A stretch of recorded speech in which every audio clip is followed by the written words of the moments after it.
Atlanta Falcons बनाम Tennessee Titans, NFL betting pick पूर्वानुमान 29 अक्टूबर 2023। फॉल्कन्स टाइटंस अटलांटा की शुरुआती टीम अच्छे स्वास्थ्य में है। एक डिफेंस में एक लाइनबैकर संदिग्ध है। रॉयन टैनेहिल टेनेसी में बाहर हैं। उनके डिफेंसिव स्टार्टर्स स्वास्थ्य हैं। अटलांटा ने अपनी 16-13 रोड जीत के साथ टैंपा बे बुकेनियर्स के खिलाफ अपनी खुद की 4-3 की जगह बना ली। फॉल्कन्स ने 38 कोशिशों पर 156 यार्ड के लिए दौड़ाया। उन्होंने 256 पासिंग के साथ 42 कोशिशों पर बुकेनियर्स को प्रति दौड़ में 3.5 यार्ड प्रति रन की सीमा में रखा। डेस्मंड रिडर ने 25 कोशिशों में 250 यार्ड का पूरा किया। उन्होंने प्रति पास प्रयास में 10 यार्ड की औसत और एक टचडाउन के लिए दौड़ लिया। रिडर के लिए पहली रोड जीत। अटलांटा ने 3 घोटाले किए और बुकेनियर्स से 2 को बढ़ाया। बाल्टीमोर रेवंस के खिलाफ 2 हफ्ते पहले लंदन में अपने 24-16 हार के साथ टाइटंस 2-4 हो गए। टाइटंस ने 19 कैरियों पर 129 यार्ड के लिए दौड़ाया। वे रेवंस को प्रति दौड़ में 3.5 यार्ड की सीमा में रखा और 30 कोशिशों पर 221 पासिंग दिया। रायन टैनेहिल ने 16 में 8 को पास किया और एक इंटरसेप्शन दिया। टैनेहिल ने एक उच्च टकने के चुकते में चौथे क्वार्टर में गेम नहीं खेला और इसे संदिग्ध माना गया और उन्होंने इसे बाई वीक में जाते समय अपेक्षित बनाया। लेविस को क्वार्टरबैक के रूप में शुरू करता है, इसलिए लेविस के लिए खेलने के अवसर के साथ डेरिक हेनरी को बहुत सारी फुटबॉल दौड़ने की उम्मीद है। टेनेसी 4.6 यार्ड प्रति कैरी के लिए दौड़ता है। टाइटंस दौड़ने में अच्छा काम करते हैं। रिडर की टर्नओवर उसे एक रोड फेवरेट के रूप में समर्थन देने को कठिन बनाता है।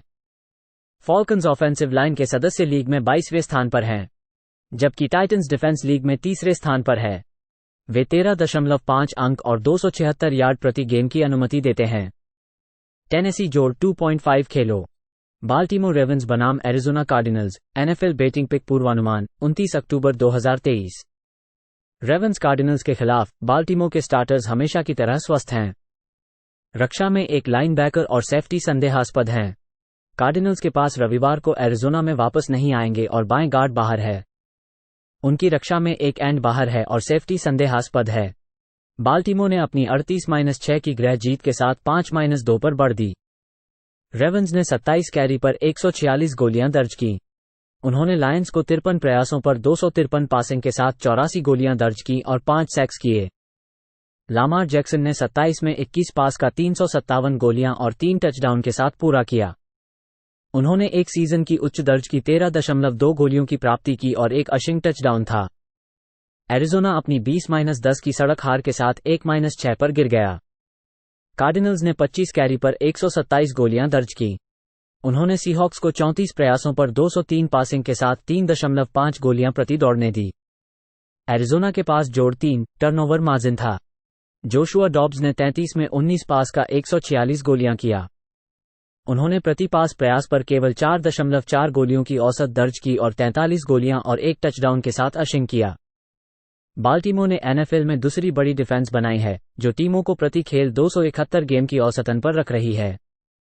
पैसे पर इसके प्रति पास प्रयास पर 7.5 गोलियां की औसत और प्रति पास प्रयास पर 4.5 गोलियां की औसत है। एरिज़ोना के पास क्वार्टरबैक की सटीकता और पासिंग की प्रदर्शन में समस्याएं हैं। रेवंस रोड पर 242 गेम की औसतन पर विरोधियों को रखकर 3-1 की गाड़ी में हैं। पिछले 3 खेलों में कार्डिनल्स की औसतन 13 अंक और 296 गेम प्रति गेम है। जोशुआ डॉब्स 4-0 के तहत जोड़ 6 से जोड़ 1-3 के तहत अंडर करते हैं। बाल्टीमोर और एरिज़ोना के नीचे 44.5 के अंडर को खेलें। शिकागो बेयर्स बनाम Los Angeles Chargers, NFL betting pick पूर्वानुमान 29 अक्टूबर 2023। बेयर्स चार्जर्स के खिलाफ जस्टिन फील्ड्स चिकागो के लिए बाहर हैं, साथ ही उनके राइट गार्ड भी। उनकी रक्षा में उनके स्ट्रॉन्ग सेफ्टी बाहर हैं और फ्री सेफ्टी संदेहास्पद हैं। लॉस एंजल्स के टाइट एंड रिसीवर पाल्मर संदेहास्पद हैं। उनकी डिफेंस में फ्री सेफ्टी संदेहास्पद है। चिकागो ने अपने 30-12 की गृह जीत के साथ 30-12 पर सुधार किया है जब वे लॉस वेगास रेडर्स के खिलाफ खेले थे। बेयर्स ने 38 कैरी पर 173 गोलियां दर्ज की। उन्होंने रेडर्स को 39 अशिंग गोलियां के साथ 45 प्रयासों पर 196 पासिंग दर्ज की। चिकागो ने 3 इंटरसेप्शन की बढ़त पर जोड़ 3 टर्नओवर मार्जिन की थी। टायसन बेजेंट ने 29 में से 21 पास का 162 गोलियां, एक टचडाउन के साथ पूरा किया। उन्होंने प्रति पास प्रयास पर 5.6 गोलियां की औसत दर्ज की।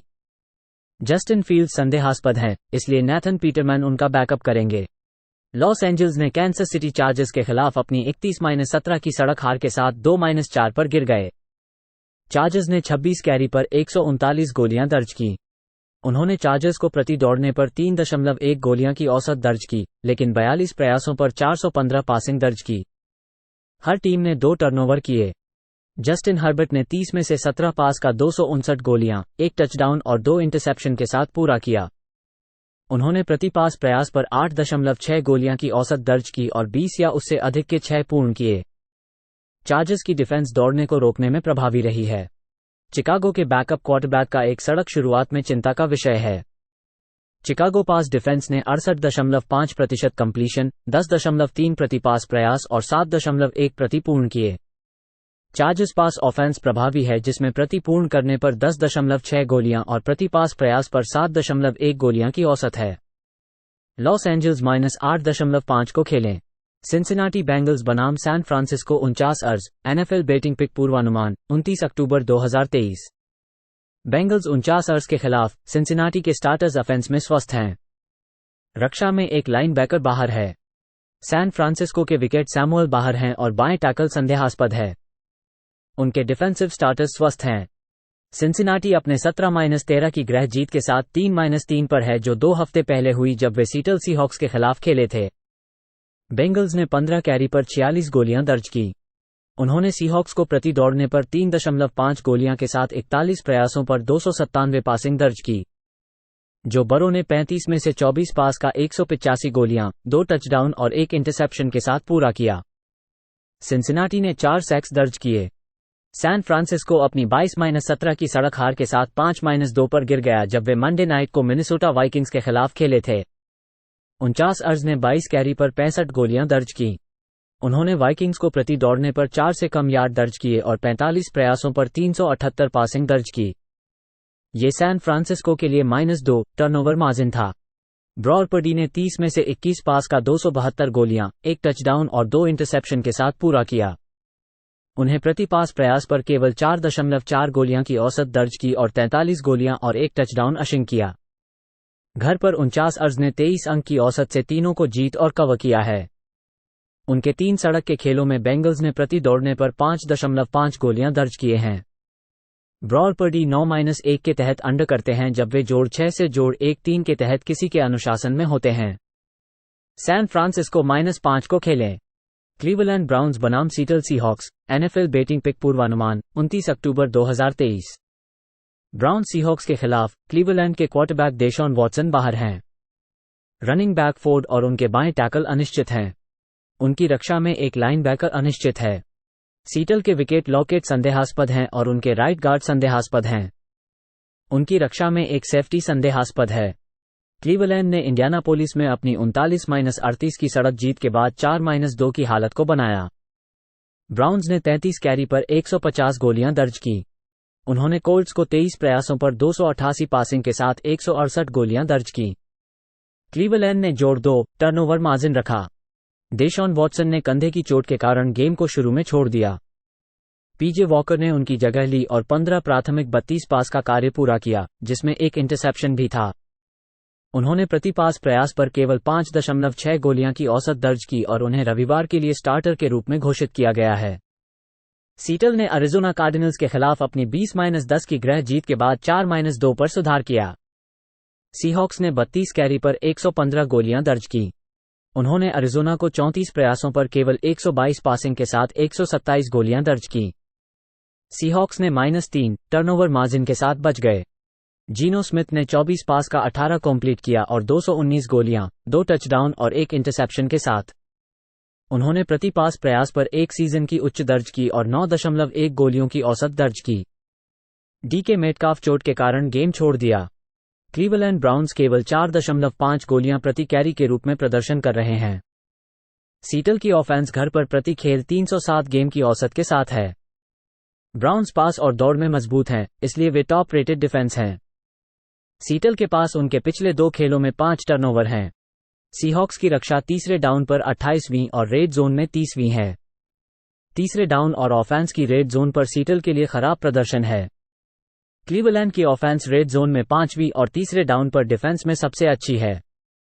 क्लीवलैंड जोड़ 3.5 को खेलें। ह्यूस्टन टेक्सन्स बनाम Carolina Panthers, NFL betting pick prediction 29 अक्टूबर 2023।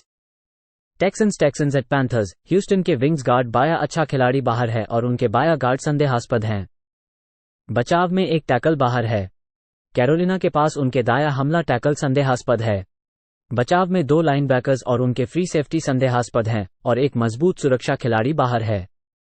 ह्यूस्टन ने अपने न्यू ऑरलीन्स सैंट्स के खिलाफ 2 हफ्ते पहले घर में 20-13 की जीत हासिल की और अपने रिकॉर्ड को 3-3 पर बढ़ा दिया। टेक्सन्स ने 31 कैरी पर 120 यार्ड जमा किए।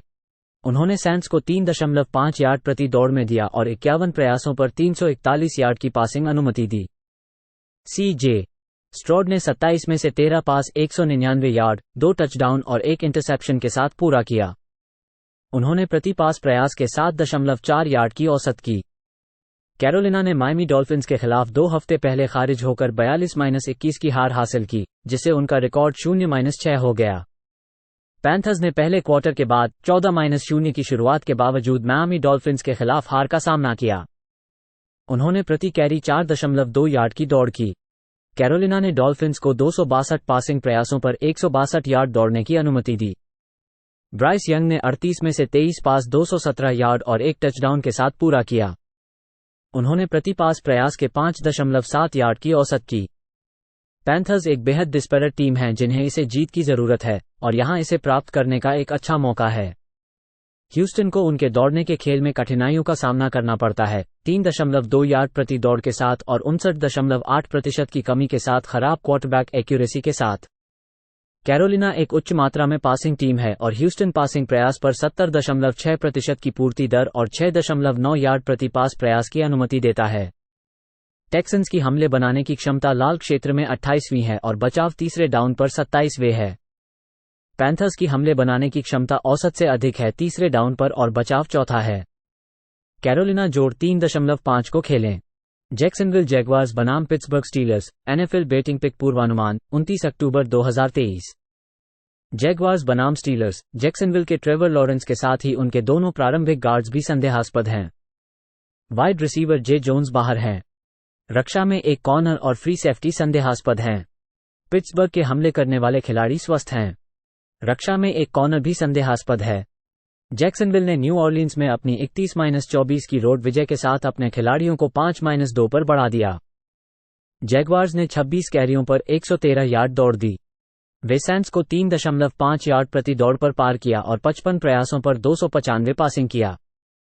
ट्रेवर लॉरेंस ने 29 में से 20 पास किए और 204 यार्ड और 1 टचडाउन के साथ पूरा किया।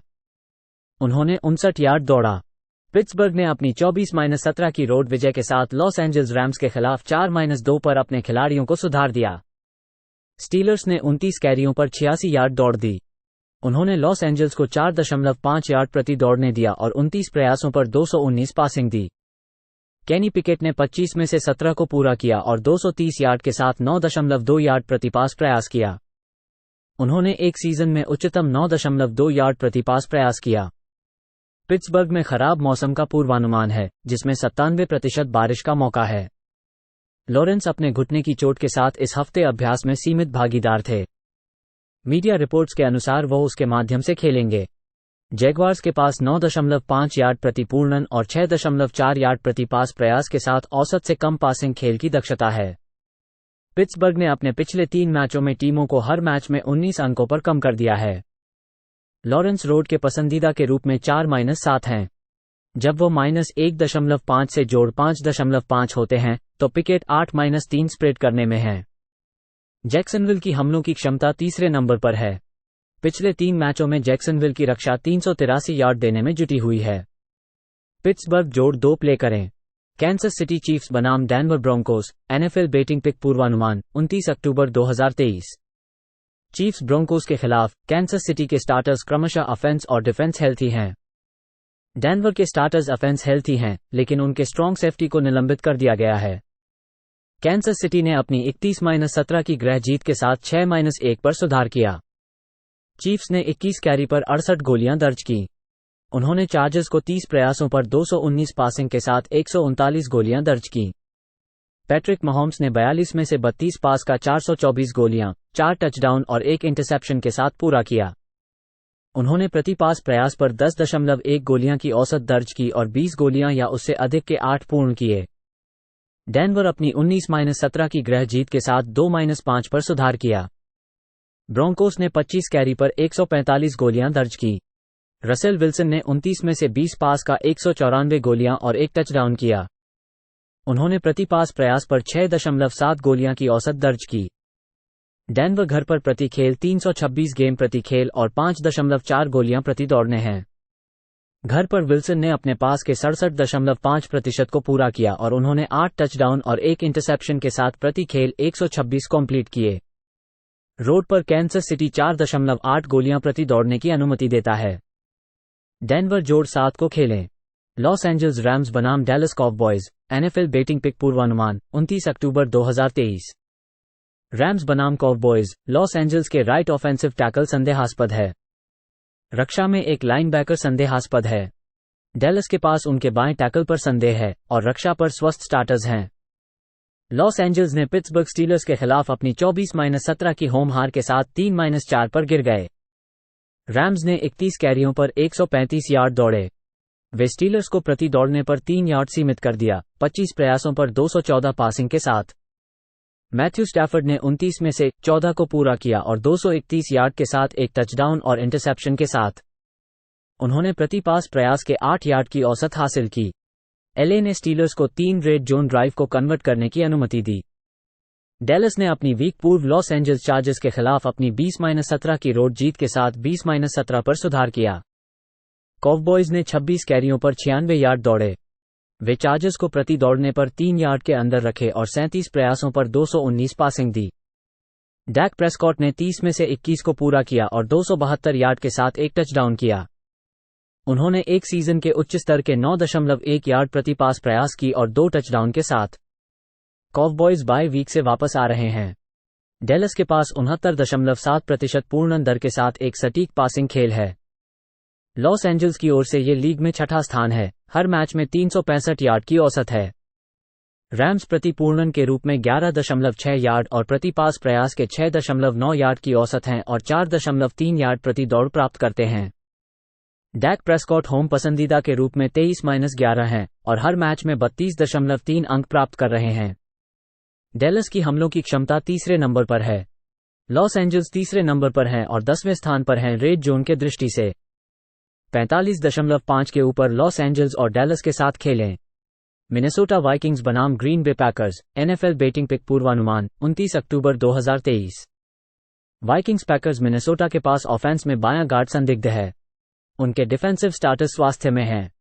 ग्रीन बे के टाइट एंड मसग्रेव और उनके सेंटर संदिग्ध हैं। डिफेंस में एक लाइनबैकर और कॉर्नर संदिग्ध हैं। मिनेसोटा ने अपनी 22-17 होम जीत के साथ सैन फ्रांसिस्को जायंट्स के खिलाफ अपनी 3-4 की जगह बना ली। वाइकिंग्स ने 21 कैरियों पर 74 यार्ड के लिए दौड़ाया। उन्होंने 30 कोशिशों पर 260 पासिंग दी। मिनेसोटा का जोड़ 2 टर्नओवर मार्जिन था। कर्क कसिन्स ने 45 को 35 की पूर्णता के साथ 378 यार्ड, 2 टचडाउन और एक इंटरसेप्शन के साथ पूरी की। उन्होंने प्रति पास प्रयास में 8.4 यार्ड की औसत बनाई। ग्रीन बे अपनी 19-17 रोड हार के साथ 2-4 हो गया था जब वो डेनवर ब्रोंकोस के खिलाफ खेल रहा था। पैकर्स ने 29 कैरियों पर 137 यार्ड के लिए दौड़ाया। उन्होंने ब्रोंकोस को 29 कोशिशों पर 194 पासिंग के साथ प्रति दौड़ में 145 यार्ड सुरेंडर किया। जॉर्डन लव ने 31 को 21 की पूर्णता के साथ 180 यार्ड, 2 टचडाउन और एक इंटरसेप्शन के साथ पूरी की। उन्होंने प्रति पास प्रयास में 5.8 यार्ड की औसत बनाई। मिनेसोटा के लिए उनके मंदे सप्ताह के बाद की रात के बाद का लगता है। वाइकिंग्स को फुटबॉल दौड़ने में समस्या हो रही है और पैकर्स ने पास डिफेंस में कुशलता दिखाई है। मिनेसोटा की डिफेंसिव दिल्ली में 74.8% पूर्णता दर और प्रति पास प्रयास में 6.8 यार्ड है। लव घर पर 4-2 है सीधे ऊपर। वाइकिंग्स डिफेंस तीसरे नंबर पर है तीसरे डाउन पर और चौथे नंबर पर लाल जोन में है। ग्रीन बे जोड़ 1 खेलो। न्यू इंग्लैंड पैट्रियट्स बनाम Miami Dolphins, NFL betting pick पूर्वानुमान 29 अक्टूबर 2023। पैट्रियट्स डॉल्फिन्स के खिलाफ न्यू इंग्लैंड के बाएं टैकल अनिश्चित हैं। उनकी रक्षा में एक लाइनबैकर बाहर है और एक डिफेंसिव एंड और कॉर्नर अनिश्चित हैं। मायामी के रनिंग बैक मोस्टेड, उनके फुल बैक और सेंटर सभी अनिश्चित हैं। उनकी रक्षा में एक कॉर्नर और सेफ्टी अनिश्चित हैं। न्यू इंग्लैंड बफेलो बिल्स को 29-25 के गृह जीत के बाद 2-5 है। पैट्रियट्स ने 24 कैरी पर 96 गोलियां दर्ज की। उन्होंने बिल्स को प्रति दौड़ने की औसत से केवल 81 गोलियां दर्ज की, जिसमें 41 प्रयासों पर 258 पासिंग थी। मैक जोन्स ने 30 पास का 25 कंप्लीट किया और 272 गोलियां, 2 टचडाउन के साथ। उन्होंने प्रति पास प्रयास पर 9.4 गोलियों की औसत दर्ज की। जोन्स ने विजय में आखिरी सेकंडों में गेम जीतने के लिए गेम विनिंग ड्राइव की नेतृत्व की। मायामी फिलाडेल्फिया ईगल्स के साथ अपने 31-17 के सड़क हार के साथ 5-2 हो गए। डॉल्फिन्स ने केवल 12 कैरी पर 45 गोलियां दर्ज की। उन्होंने ईगल्स को प्रति दौड़ने की औसत से केवल 3 गोलियां दर्ज की, जिसमें 31 प्रयासों पर 256 पासिंग थी। टुआ टागोवेलोआ ने 32 पास का 23 कंप्लीट किया और 216 गोलियां, 1 टचडाउन और इंटरसेप्शन के साथ।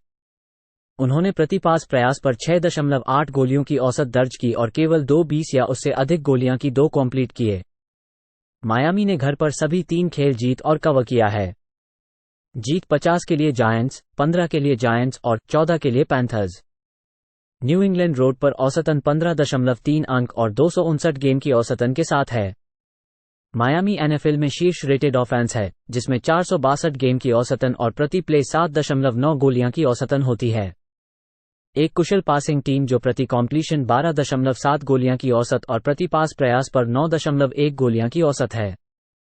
मैक जोन्स एक सड़क पर केवल 61.8% के पास केवल 61.8% की पूर्ति के रूप में एक अंडरडॉग के रूप में 2-8 हैं। मायामी -9.5 को खेलें। न्यू ऑरलीन्स सैंट्स बनाम Indianapolis Colts, NFL betting pick पूर्वानुमान 29 अक्टूबर 2023। सैंट्स बनाम कोल्ट्स, न्यू ऑरलीन्स के फुलबैक और बाएं टैकल बाहर हैं। उनके बाएं गार्ड संदेहास्पद हैं। रक्षा में दोनों सेफ्टी और एक लाइनबैकर संदेहास्पद हैं। इंडियानापोलिस के राइट एंड ब्रांसन और उनके राइट टैकल बाहर हैं। रक्षा में एक कॉर्नर बाहर है। न्यू ऑरलीन्स ने जैक्सनविल जैगवार्स के खिलाफ अपने 31-24 के होम हार के साथ 3-4 पर गिर गए। सैंट्स ने 31 कैरियों पर 112 यार्ड दौड़े। वे जैगवार्स को 30 प्रयासों पर 217 पासिंग के साथ जमीन पर प्रति दौड़ने पर 4.5 यार्ड की अनुमति दी। डेरेक कार्र ने 33 में से 55 को पूरा किया और 301 यार्ड के साथ एक टचडाउन और इंटरसेप्शन के साथ। उन्होंने केवल 5.5 यार्ड प्रति पास प्रयास किए और केवल एक पूरा करने के लिए 20 या उससे अधिक यार्ड की पासिंग की। इंडियानापोलिस ने क्लीवलैंड ब्राउन्स के खिलाफ अपनी 39-38 के होम हार के साथ 3-4 पर गिर गए। कोल्ट्स ने 40 कैरियों पर 168 यार्ड दौड़े। उन्होंने ब्राउन्स को 150 यार्ड दौड़ने दिया और 37 प्रयासों पर 166 पासिंग दी। इंडियानापोलिस ने 4 सैकड़ों को समर्पित करने के बाद -2 टर्नओवर मार्जिन के साथ 4 टर्नओवर की प्रतिबद्धि की।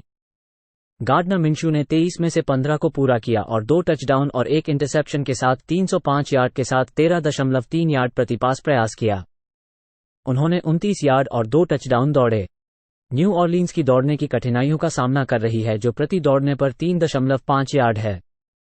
वे 9.1 यार्ड प्रति पूर्णन और 5.8 यार्ड प्रति पास प्रयास के साथ एक प्रभावशाली पासिंग टीम नहीं है।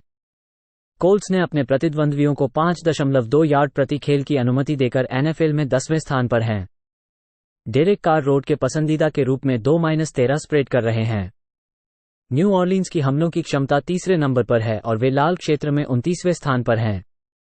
कोल्ट्स की पासिंग खेल में 10.7 यार्ड प्रति पूर्णन और 6.8 यार्ड प्रति पास प्रयास में प्रभावशाली आंकड़े हैं। इंडियानापोलिस की रक्षा तीसरे नंबर पर है। इंडियानापोलिस जोड़ 2 प्ले करें। न्यूयॉर्क जेट्स बनाम New York Giants, NFL betting pick पूर्वानुमान 29 अक्टूबर 2023। जेट्स बनाम जायंट्स, न्यूयॉर्क जेट्स के वायदा कॉब संदेहास्पद हैं, उनके दाएं गार्ड आउट हैं। उनकी रक्षा स्वस्थ है। एनवाईजी क्वार्टरबैक डैनियल जोन्स अपनी गर्दन की चोट के साथ बाहर हैं। न्यूयॉर्क जायंट्स के टाइट एंड वॉलर संदेहास्पद हैं, उनके सेंटर और राइट टैकल भी हैं। उनके बाएं टैकल संदेहास्पद है। रक्षा में एक लाइनबैकर और कॉर्नर संदेहास्पद हैं। एनवाईजे ने फिलाडेल्फिया ईगल्स को अपने 20-14 के होम जीत के साथ 2 हफ्ते पहले अपने खाते में 3-3 पर बढ़ा दिया। जेट्स ने 21 कैरियों पर 89 यार्ड दौड़े। वे ईगल्स को 3 यार्ड प्रति दौड़ने की अनुमति दी और 45 प्रयासों पर 268 पासिंग की। जेट्स के लिए यह 1-4 टर्नओवर मार्जिन था। जैक विल्सन ने 33 में से 19 को पूरा किया और 186 यार्ड के साथ एक टचडाउन किया। उन्होंने केवल प्रति पास प्रयास के 5.6 यार्ड की औसत हासिल की। एनवाईजी ने वॉशिंगटन कमांडर्स के खिलाफ अपनी 14-7 की होम जीत के बाद अपनी 2-5 पर अद्वितीय बढ़ोतरी की। जायंट्स ने 32 कैरियों पर 106 यार्ड दौड़े। उन्होंने कमांडर्स को 76 यार्ड दौड़ने की अनुमति दी और 42 प्रयासों पर 197 पासिंग दी। डैनियल जोन्स ने अपनी गर्दन की चोट के साथ खेल को छोड़ दिया। टायरोड टेलर ने 29 में से 18 को पूरा किया और 279 यार्ड और 2 टचडाउन के साथ उन्होंने प्रति पास प्रयास के 9.6 यार्ड की औसत हासिल की और उन्होंने 20 या उससे अधिक यार्डों के साथ 7 पूरी किए। जेट्स दौड़ने में 5.2 यार्ड प्रति दौड़ने के साथ उत्पन्न हो रहे हैं, जबकि जायंट्स दौड़ने को रोकने में 29वें स्थान पर हैं, प्रति दौड़ने 5 यार्ड की अनुमति देते हैं। एनवाईजी पास रक्षा कठिनाइयों का सामना कर रहे हैं, प्रति पूर्णन के 10.9 यार्ड और प्रति पास प्रयास के 6.8 यार्ड देते हैं। जायंट्स टोटल ऑफेंस में 29वें स्थान पर हैं, हर मैच में 278 यार्ड की औसत है, जिसमें एक अप्रभावी पासिंग खेल है। न्यूयॉर्क जेट्स की रक्षा पास रक्षा में अच्छा काम करती है। उनकी ऑफेंस ने अपने पिछले 3 मैचों में सुधार दिखाया है। न्यूयॉर्क जेट्स -3 प्ले करें। फिलाडेल्फिया ईगल्स बनाम Washington Commanders, NFL betting pick पूर्वानुमान 29 अक्टूबर 2023। ईगल्स वाशिंगटन कमांडर्स, फिलाडेल्फिया के प्रारंभिक खिलाड़ी स्वस्थ हैं। उनके रक्षा निभाने वाले डिफेंसिव टैकल अनिश्चित है। वाशिंगटन के विकेटर कर्टिस सैमुअल अनिश्चित हैं और उनके डिफेंसिव प्रारंभिक स्वस्थ हैं। फिलाडेल्फिया ने मायामी डॉल्फिन्स को 31-17 के गृह प्रतिद्वंद्वी के साथ जीत करके अपनी गुणवत्ता को 6-1 किया। ईगल्स ने 34 कैरी पर 99 गोलियां दर्ज की। उन्होंने डॉल्फिन्स को 32 प्रयासों पर 199 पासिंग के साथ 45 गोलियां दर्ज की। जालेन हर्ट्स ने 23 में से 31 पास कंप्लीट किए और 279 गोलियां, 2 टचडाउन और 1 इंटरसेप्शन के साथ। उन्होंने प्रति पास प्रयास पर 9 गोलियों की औसत से 20.5 या उससे अधिक गोलियों के छक्के किए। उन्होंने एक अशिंग टचडाउन भी दर्ज किया। न्यूयॉर्क जायंट्स के साथ उनके 14-7 के सड़क पर हार के बाद वाशिंगटन 3-4 हो गए। कमांडर्स ने 19 कैरी पर 76 गोलियां दर्ज की। उन्होंने जायंट्स को 29 प्रयासों पर 250 पासिंग के साथ प्रति दौड़ पर 3.3 गोलियां दर्ज की। सैम हावेल ने 42 प्रयासों में से 22 कंप्लीट किए और 249 गोलियां, 1 इंटरसेप्शन के साथ। उन्होंने प्रति पास प्रयास पर 5.9 गोलियों की औसत दर्ज की। हावेल को छक्के से गिराया गया। थोड़ी सी बारिश की संभावना है और कुछ हवा की बात है। कमांडर्स पास ऑफेंस कुशल नहीं है। उन्होंने प्रति दौड़ पर 4.2 गोलियों की औसत है, लेकिन ईगल्स प्रतिद्वंद्वियों को 3.6 दौड़ने की औसत देते हैं। फिलाडेल्फिया पैसे में डिफेंस करने में कुशल है और प्रति पूर्ण करने पर 9.2 गोलियों की औसत और प्रति पास प्रयास पर 6 गोलियों की औसत देते हैं। गृह में कमांडर्स की औसत बारिश में केवल 14.3 अंक और 288 गेम खेलते हैं। फिलाडेल्फिया ने अपने पिछले 3 खेलों में 245 गेम को छोड़ा। वाशिंगटन की ऑफेंस तीसरे डाउन पर 31वीं है। जालेन हर्ट्स एक सड़क के पसंदीदा के रूप में 11-6 के तहत आवर्षण में गिर गए। हावेल को घर के नीचे कुत्ता के रूप में 2-0 के तहत आवर्षण में खेला। फिलाडेल्फिया और वाशिंगटन के बीच 43.5 के नीचे खेलें।